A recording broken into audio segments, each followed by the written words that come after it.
Arestado ang dalawang Chinese national sa ikinasang operasyon ng Criminal Investigation and Detection Group o CIDG sa bisa ng search warrant sa isang bodega sa Barangay Santa Maria, Minalin, Pampanga noong 7 ng Abril taong kasalukuyan.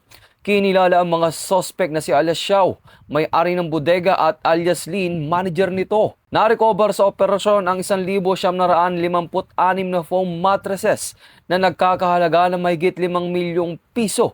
Ayon sa CIDG, lumabag ang mga nasabing produkto sa Consumer Act dahil sa kakulangan sa tamang labeling at hindi pagsunod sa itinakdang pamantayan ng Department of Trade and Industry na naroon din sa sinagawang inspeksyon. Isinagawa ang operasyon sa bisa ng search warrant bilang bahagi ng kampanya laban sa ilegal na kalakalan at upang maprotektahan ang kapakanan ng mga mamimili. Ito ang bagong PNP para sa bagong Pilipinas. Serbisyong mabilis, tapat at nararamdaman.